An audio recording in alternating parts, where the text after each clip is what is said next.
حضرات اگر ہم اور آپ قرآن پاک کی تلاوت کریں تو اللہ تبارک و تعالی بے انتہا ثواب دیتا ہے۔ حضرات یہ وہ مقدس کتاب ہے کہ اللہ تبارک و تعالی نے یعنی جو اس کتاب کو پڑھتا ہے وہ بھی ثواب پاتا ہے، اور جو اس کتاب کو سنتا ہے اللہ تبارک و تعالی اس کو بھی ثواب دیتا ہے، اور جو اس کتاب کو دیکھتا ہے تو اللہ تبارک و تعالی اسے بھی ثواب دیتا ہے۔ جو انسان اس کتاب سے تعلق رکھتا ہے یعنی قرآن پاک سے تعلق رکھتا ہے تو اللہ تبارک و تعالی اسے بھی ثواب دیتا ہے، اسے بھی ثواب دیتا ہے۔ اللہ کے پیارے حبیب سرکار دو عالم صلی اللہ تعالی علیہ وسلم نے ارشاد فرمایا کہ ایک حرف کے بدلے تبارک و تعالی 10 نیکیاں عطا فرماتا ہے، اور میرے آقا علیہ الصلوۃ والسلام ارشاد فرماتے ہیں، مزید ارشاد فرمایا کہ الف لام میم ایک حرف نہیں ہے بلکہ الف ایک حرف ہے اور لام ایک حرف ہے، میم ایک حرف ہے۔ اللہ تبارک و تعالی نے الف کے بدلے میں 10 نیکیاں عطا فرماتا ہے، اور لام کے بدلے میں اللہ تبارک و تعالی 10 نیکیاں عطا فرماتا ہے، اور میم کے بدلے میں بھی اللہ تبارک و تعالی 10 نیکیاں عطا فرماتا ہے۔ یعنی پتہ یہ چلا کہ ایک حرف کے بدلے میں جو انسان ایک حرف پڑھتا ہے، گویا اگر اس حرف کو الگ کیا جائے، جدا جدا کیا جائے تو یہ حرف 3 بنتے ہیں، اور 3 کے بدلے میں اللہ تبارک و تعالی 30 نیکیاں عطا فرماتا ہے۔ جو انسان ایک مرتبہ الف لام میم پڑھے تو اللہ تبارک و تعالی اسے 30 نیکیاں عطا فرماتا ہے۔ حضرات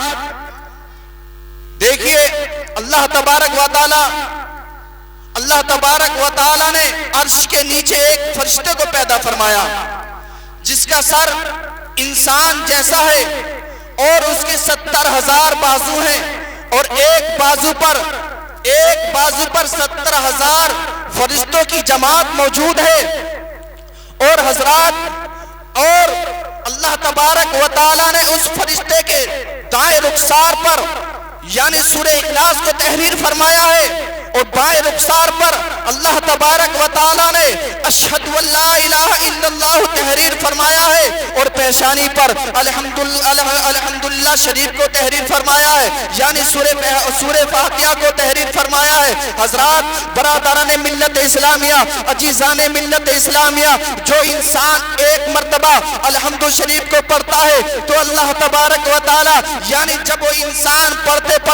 یہاں تک پہنچتا ہے ایاک نعبد و ایاک نستعین تک پہنچتا ہے تو تمام کے تمام فرشتے سجدے میں چلے جاتے ہیں، یعنی اپنے سر کو سجدے میں جھکا لیتے ہیں۔ حضرات گرامی، عزیزان ملت اسلامیہ، اللہ تبارک و تعالی ارشاد فرماتا ہے، اے فرشتوں اپنے سروں کو سجدے سے اٹھاؤ،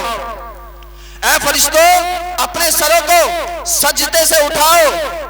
یعنی اللہ تبارک و تعالی ارشاد فرماتا ہے، فرشتوں میں تم سے خوش ہوں تو اپنے سروں کو سجدے سے اٹھا لو۔ یہ سن کر تمام فرشتے خوش ہو جاتے ہیں اور عرض کرتے ہیں، اے اللہ تبارک و تعالی،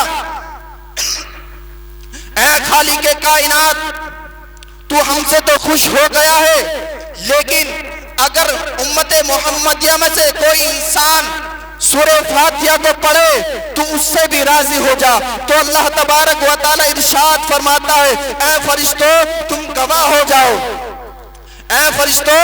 تم گواہ ہو جاؤ، میرے محبوب یعنی میرے محبوب کی امت میں سے اگر کوئی سورہ فاتحہ کی تلاوت کرے گا میں اس سے بھی راضی ہو جاؤں گا۔ حضرات گرامی، عزیزان ملت اسلامیہ، ہم سب کو چاہیے کہ زیادہ سے زیادہ تلاوت قرآن کرے، یعنی تلاوت قرآن کو عام کرے، ہر وقت قرآن پاک کی تلاوت کرنی چاہیے۔ حضرات میرے آقا ارشاد فرماتے ہیں، خیرکم من تعلم القرآن وعلمہ، یعنی تم میں بہتر وہ شخص ہے جو قرآن پاک کو سیکھے اور سکھائے۔ اور اس کے آگے میرے آقا ارشاد فرماتے ہیں، یہ قرآن کا عالم معزز فرشتوں کے ساتھ میں ہوگا۔ اور میرے آقا علیہ الصلوۃ والسلام آگے ارشاد فرماتے ہیں، جو قرآن پاک کو سیکھے اور سکھائے اور اس پر عمل کرتا رہے تو کل قیامت کے دن اس کو ایسا تاج پہنایا جائے گا جس کی روشنی چاند جیسی ہوگی، اور اس کے والدین کو ایسا لباس پہنایا جائے گا جس کی دنیا میں کوئی حقیقت نہ ہوگی۔ حافظ قرآن کے والدین کہیں گے اے پاک پروردگار عالم، یہ ہم کو لباس کس وجہ سے عطا کیا گیا ہے؟ یہ لباس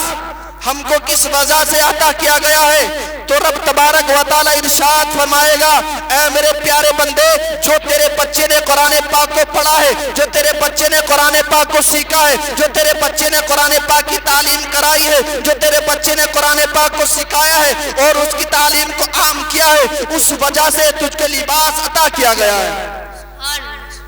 اور میرے آقا ارشاد فرماتے ہیں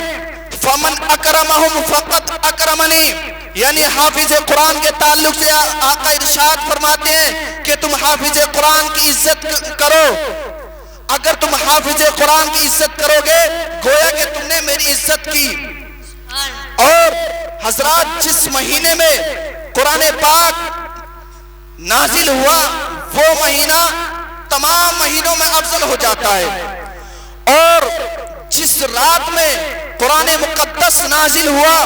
وہ رات تمام راتوں میں افضل ہو جاتی ہے۔ برادران ملت اسلامیہ، میرے کہنے کا مطلب یہ ہے کہ جس سینے میں قرآن پاک اتر جائے وہ سینہ بھی 1000 لاکھ سینوں سے زیادہ افضل ہو جاتا ہے۔ برادران ملت اسلامیہ، عزیزان ملت اسلامیہ، ہم سب کو چاہیے کہ قرآن پاک کی زیادہ سے زیادہ تلاوت کریں، قرآن پاک کی تلاوت کو ہم زیادہ سے زیادہ عام کریں، ہر وقت قرآن پاک کی تلاوت کریں۔ حضرات اگر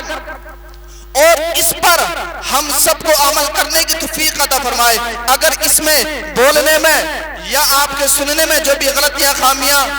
لغزش ہو گئی ہو تو اللہ تبارک و تعالی معاف فرمائے اور صحیح صحیح بولنے کی توفیق عطا فرمائے اور اس پر عمل کرنے کی بھی توفیق عطا فرمائے۔ السلام علیکم ورحمۃ اللہ تعالی۔